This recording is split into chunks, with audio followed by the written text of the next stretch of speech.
messieurs, bienvenue sur BSC TV pour vous informer à la une ce soir de nouvelles méthodes mises en place pour sécuriser la population de Béni. Les FARDC et la MONUSCO s'y attellent et demandent une collaboration de la population civile pour en terminer avec les rebelles ADF dans cette partie de la RDC.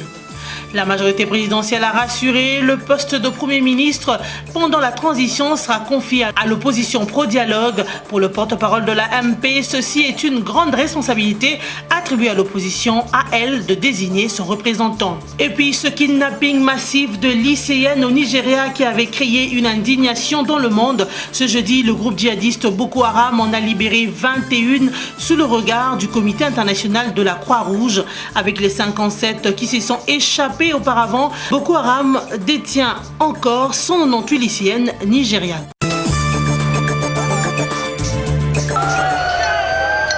Suite aux émeutes du 19 et 20 septembre dernier qu'a connu la ville-province de Kinshasa, dont les meneurs sont certains cadres de l'opposition, le procureur général de la République a décidé, conformément à la réquisition d'informations du 21 septembre, l'interdiction de sortie des territoires nationaux de la République démocratique du Congo, les Congolais dont les noms suivent: Joseph Olengankoy, Kitenge Yesu, Franck Diongo, Lisanga Bonganga, Jean-Marc Kabound, Willy Michiki, Martin Mukonkole, Lukonde Kenge et Bruno Chibala. Une réquisition qui suscite déjà des réactions. Pour Franck Diongo, il s'agit d'un acte délibéré de persécution politique d'un opposant au régime et d'acharnement contre sa personne au moment où la communauté tant nationale qu'internationale exige au gouvernement des mesures de décrispation et de libération de l'espace politique dans le cadre de la mise en œuvre intégrale de la résolution 2277 du Conseil de sécurité des Nations Unies. Il a écrit au directeur de la Direction générale de migration et dénonce l'acharnement tout en rappelant qu'un tel ordre est à son avis illégal dans les mesures où il pèche contre les dispositions constitutionnelles et viole les immunités parlementaires reconnues aux élus du peuple. Malgré tout, ceux dits cités ne quitteront pas le sol congolais. La loi est dure, mais c'est la loi. Les forces armées de la RDC ont annoncé à l'issue de la réunion du Conseil urbain de sécurité à Béni le mardi dernier l'adoption de nouvelles méthodes pour mieux sécuriser la population de Béni. Le général Fall Sikabwe a au cours de cette réunion expliqué que ces méthodes s'adaptent aux nouvelles tactiques d'attaque des ADF contre les civils et visent à déjouer leurs assauts. Le commandant de la 34e région militaire a aussi interpellé la population de Béni sur la nécessité de sauvegarder la collaboration FARDC-MONUSCO sur terrain, chose qui ferait participer la population à cette lutte. Sans elle, la guerre perdurera dans cette partie de la RDC. Warner Kenket, chef de bureau de la MONUSCO à Béni, a aussi appelé la population à faire confiance au casque bleu, estimant qu'avec elle, la MONUSCO peut faire mieux. Relevant ainsi que le premier objectif de la MONUSCO est la protection de la population civile. Ici de rappeler qu'au-delà de cet appel à la confiance lancé par la MONUSCO et les FARDC, le commandant des opérations Soukola 1 Sud n'a toutefois pas révélé ses méthodes, insistant ainsi sur le fait que les FARDC sont déterminés à en finir avec les ADF. C'est connu, le Premier ministre qui va diriger la transition politique qui intervient après le 19 décembre 2016 sera issu de l'opposition prenant part au dialogue politique. Le porte-parole de la majorité présidentielle l'a annoncé le mercredi dernier.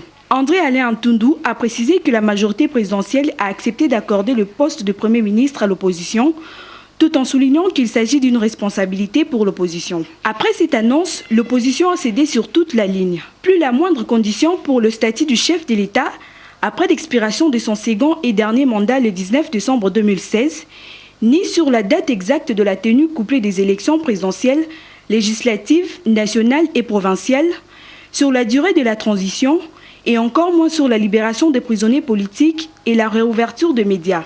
Cette situation suscite la question de savoir si l'opposition politique n'était-elle pas seulement en quête du pouvoir. Pour rappel, c'est depuis le 23 septembre que le facilitateur Edem Kodjo a remis aux parties prenantes au dialogue politique un projet d'accord politique devant être signé à l'issue de ces forums. Un document dont le contenu est basé sur l'organisation des élections, la période de continuité de l'État avec un nouveau gouvernement de large union nationale, sous la direction de l'actuel chef de l'État jusqu'à l'installation du nouveau président de la République élu. Des points qui ont créé des divergences et ont plongé les travaux du dialogue politique dans l'impasse suite au désaccord entre la majorité présidentielle et l'opposition. Maintenant que la majorité présidentielle a cédé pour la primature, il reste à savoir qui occupera ce poste. Est-ce Vital Kamerhe, co-modérateur du dialogue pour le compte de l'opposition, ou Léon Kengo-Adondo, président du Sénat et autorité morale de l'opposition républicaine, une plateforme qui revendique le leadership de l'opposition?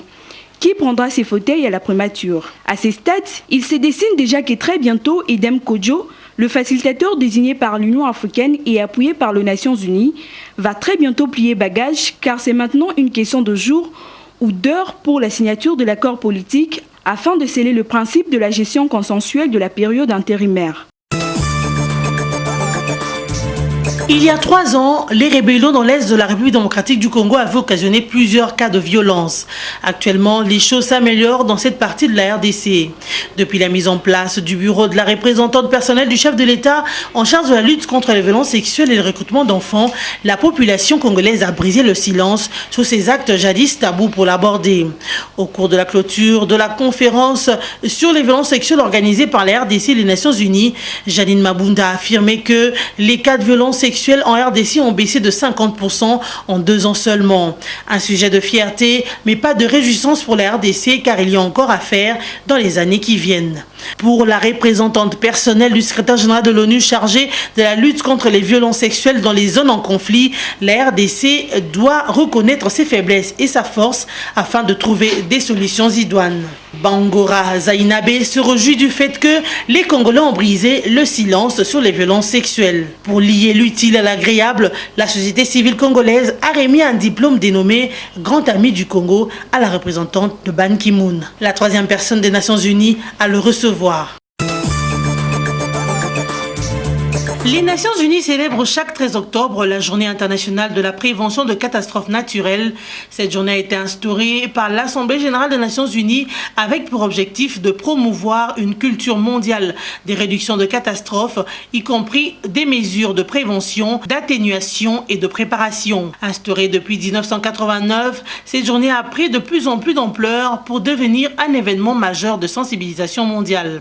Célébrée de différentes manières dans plus de 138 pays, cette célébration vise à encourager les efforts devront renforcer la résilience des collectivités et des pays face aux catastrophes. Pour cette année 2016, le thème retenu est « Vivre pour raconter, sensibilisation et réduction de la mortalité ».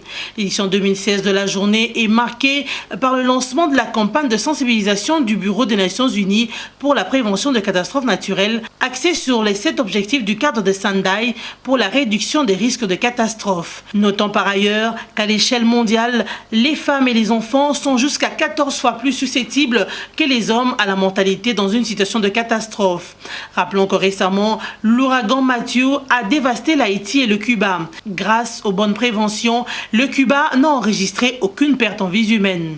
Cette commémoration de la Journée internationale de prévention contre les catastrophes naturelles est une opportunité pour tous les gouvernements, les collectivités locales, les groupes communautaires, les organisations de la société civile ainsi que les organismes des Nations Unies de promouvoir les meilleures pratiques de prévention dans tous les secteurs. Après plus de 2 ans de captivité, 21 lycéennes de Chibok, enlevées par le groupe djihadiste nigérian Boko Haram, ont été libérées par leur ravisseur ce jeudi 13 octobre, a affirmé une source proche de la présidence nigériane. Il a été question d'échanger les jeunes filles contre 4 prisonniers de Boko Haram retenus dans la région de Banki, frontalière au Cameroun. L'échange s'est fait à Kumché, à 15 km de Banki, vers 3 h du matin, en présence du Comité international de la Croix-Rouge qui avait mobilisé ces véhicules pour le transport des prisonniers et des lycéennes par la suite. Par ailleurs, Garba Shehu, porte-parole de la présidence, a confirmé la libération facilitée par la Croix-Rouge et le gouvernement suisse, dans un communiqué sans évoquer un quelconque échange de prisonniers. Le président Mohamed Bouhari se félicite de la libération de filles et précise que les noms des jeunes filles libérées seront bientôt dévoilés. Le mouvement Bring Back Our Girls, pour sa part, continue sa lutte pour la libération de plus de 200 jeunes filles de Chibok kidnappées en avril 2014 et attend la confirmation des identités des filles libérées par Boko Haram. Rappelons que parmi les 276 lycéennes enlevées par Boko Haram le 14 avril 2014, juste 57 avaient réussi à s'échapper juste après le rap et l'une d'elles a été retrouvée par l'armée au mois de mai. Associée aux 21 libérées ce jeudi, le total donne 78 filles hors danger. Boko Haram détient encore 198 filles de Chibok. Ce kidnapping de masse a provoqué une vague d'indignation massive dans le monde. 94 voix pour, 2 contre et 14 abstentions. L'Assemblée nationale burundaise a voté massivement pour son retrait du traité de Rome de la Cour pénale internationale.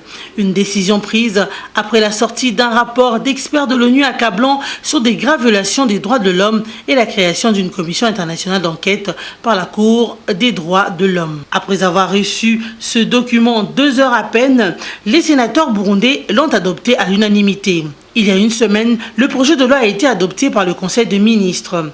De nombreuses organisations de droits de l'homme traduisent ce comportement comme une volonté de la part de nombreux responsables burundais épinglés pour leur responsabilité dans les violations massives de droits de l'homme dans ce pays et d'échapper à la justice internationale. Du côté pouvoir du président Pierre Nkurunziza, il parle de défense de l'indépendance nationale contre un complot international qui veut faire tomber un pouvoir élu par le peuple.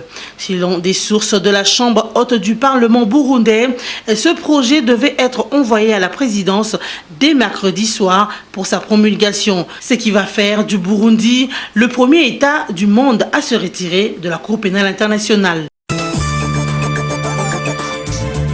Affaire Thomas Sankara, 16 personnes poursuivies et une centaine d'auditions déjà réalisées en 22 mois depuis l'ouverture de l'enquête en janvier 2015. Une information livrée le mercredi à Ouagadougou par Maître Benewende Sankara, avocat principal de la famille dans le dossier de l'assassinat de Thomas Sankara. Certains acteurs politiques sont parmi les inculpés, a souligné l'avocat de la famille Sankara. Le juge d'instruction a notamment inculpé le général Gilbert Dieder.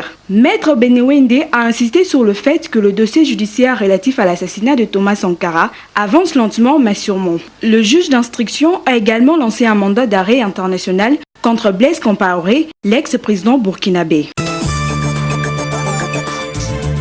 Le roi Bhumibol Adulyadej est décédé ce jeudi 13 octobre après 70 ans d'un règne faisant de lui le plus vieux monarque en exercice en Thaïlande. Sa disparition plonge le pays dans une ère de grande incertitude en raison de son statut de père de la nation. Il est mort paisiblement à l'hôpital Siriraf à l'âge de 88 ans, a annoncé un communiqué du palais royal. Âgé de 88 ans, le roi thaïlandais était considéré comme le seul ciment d'une nation très divisée politiquement. Il était monté sur le trône en 1946 après la mort de son frère et beaucoup de Thaïlandais n'ont jamais connu d'autre souverain. Bhumibol Adulyadej, hospitalisé depuis 2 années quasiment en continu, notamment pour des infections pulmonaires et l'hydrocéphalie, n'était pas apparu en public depuis près d'1 an.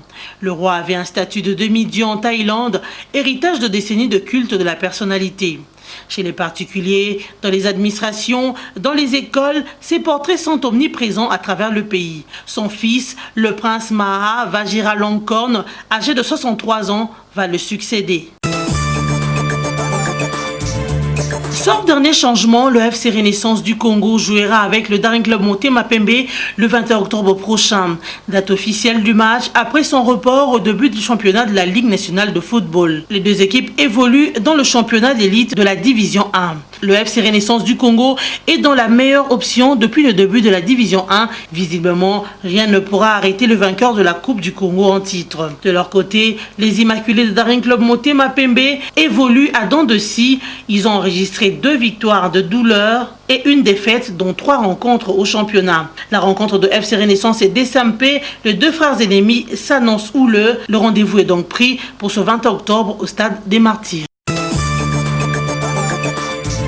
Fin de cette session d'information, voici de quoi elle a été constituée. De nouvelles méthodes mises en place pour sécuriser la population de Béni. Les FARDC et la MONUSCO s'y attellent et demandent une collaboration de la population civile pour en terminer avec les rebelles ADF dans cette partie de la RDC. La majorité présidentielle a rassuré, le poste de Premier ministre pendant la transition sera confié à l'opposition pro-dialogue. Pour le porte-parole de la MP, ceci est une grande responsabilité attribuée à l'opposition, à elle de désigner son représentant. Et puis ce kidnapping massif de lycéennes au Nigeria qui avait créé une indignation dans le monde. Ce jeudi, le groupe djihadiste Boko Haram en a libéré 21 sous le regard du Comité international de la Croix-Rouge. Avec les 57 qui se sont échappés auparavant, Boko Haram détient encore 198 lycéennes nigérianes. Mesdames, Messieurs, merci de nous suivre, restez fidèles et à très bientôt.